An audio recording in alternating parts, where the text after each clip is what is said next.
And we've put it to you a few times. What evidence do you have? I was into Eastern religion like you are.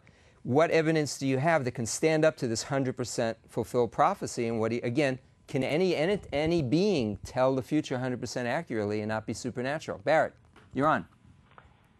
Yeah, hi, Mike. Hi, Barrett. Hi, Mike. Talked to you guys for a while. Yeah, go ahead. Yeah, I was going to thank Mike for sending me the Zeitgeist, anti-Zeitgeist, or whatever your version of discounting it.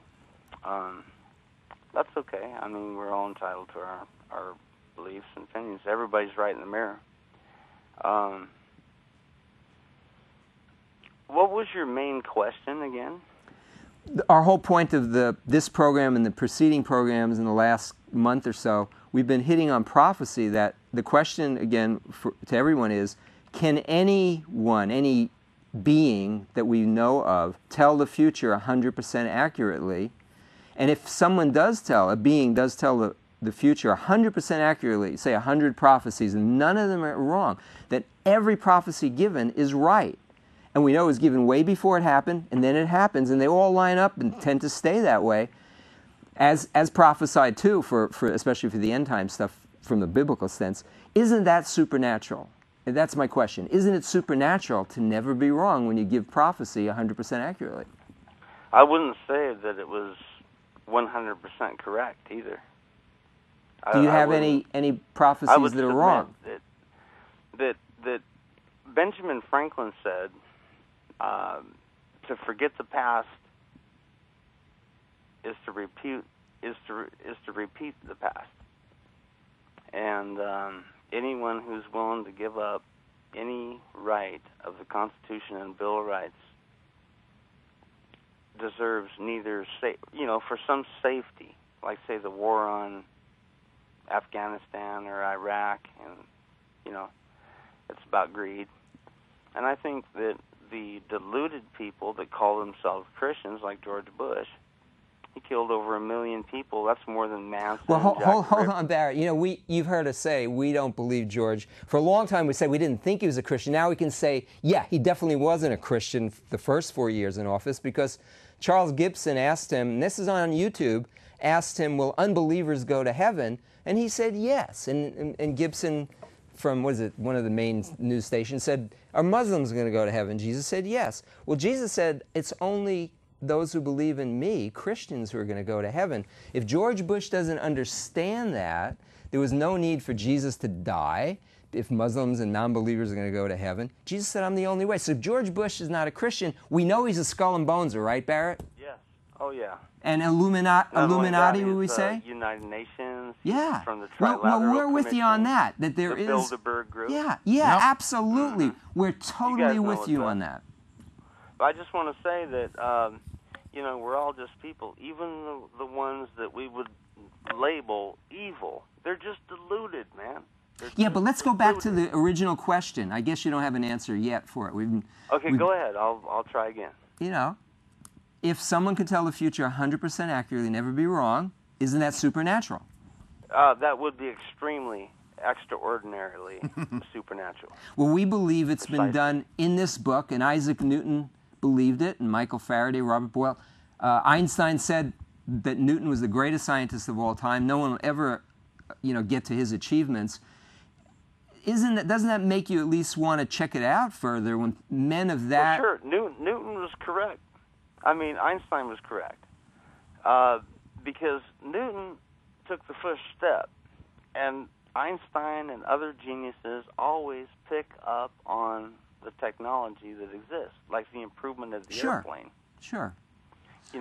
But the one thing Einstein didn't do, Barrett, is he didn't embrace the God of the Bible as Isaac Newton did. I never knew that he did. Yeah, no, he didn't. He didn't. He acknowledged it, but he didn't embrace it. So he acknowledged that's what I do. I acknowledge it, but I don't embrace it. Right, exactly. Well, we'll be praying for you that you embrace it and end up in heaven, because Jesus said that's the only way to get there. And Barrett, what we're excited for is that deep down you are seeking the truth. Yeah. And in seeking, that's what's going to set you free. That's what set me free and Mike free. It wasn't religion. It was just in my heart. I wanted to know truth. And that's where it starts. It's hard to look deep down in your soul for the truth of your own, what's your real, internal, real heart. Because you got to look into your heart, man, to find out, am I really doing right? Am I really being... Or am I doing it for selfish motives? Yes, exactly. Right. Yeah. And that's why God said, if you seek me with all your heart, you will find me, and I will call you my son, and you will call me your father. And it's again, it comes from the heart. And then we use our mind along with that heart desire. I want to know. I want to know. So we check out all the different evidences out there to, okay, is there an absolute? Which religion's right? Or is it all nothing? Or is it all a delusion? Right. Well, you know the old nursery rhyme, merrily, merrily, merrily, merrily, life is but a dream. Is that so far off?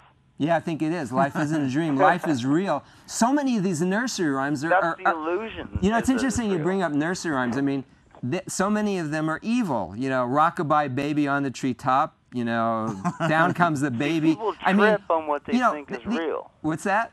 People trip on what they think is real. Yeah. When it's an illusion, it's just. But you and I are not. I mean, you're right, Barrett. It is an illusion. When you walk in darkness, you don't know the truth. You're going to write about anything other than the truth. But what we know isn't an illusion is when people get killed. It's true. They die. It's not a dream. You can believe it's a dream if you want, but you know I don't think so. But that's your prerogative. I thank you, and you guys have a good night. And I'm glad talking to you. I haven't talked to you. Thanks for a while. calling, Barrett. It's good talking to you again, Barrett. Take care. I wanted to mention to John, he asked me if that soldier could be forgiven by God. I just want to mention the fact that even though the government's telling him, okay, do this, and this, shoot and a 2-year-old, and he does that, but yet he knows in his heart he shouldn't. If he turns to the Creator who sent His Son to forgive him, yes, God can forgive him. John, I just want you to know that. But he has to turn, and that's what repentance is. It's just turning from yourself to the Creator and saying, you know, forgive me. We've got Don on the line. We've got 3 minutes, Don, so try to make a point. Actually, a minute and a half, Mike. And we'll get back to you. Okay. Hi, Don. Go ahead. Okay, I'm on a cell phone here, so bear with me. Okay. I just want to ask you, I'm a truth seeker myself.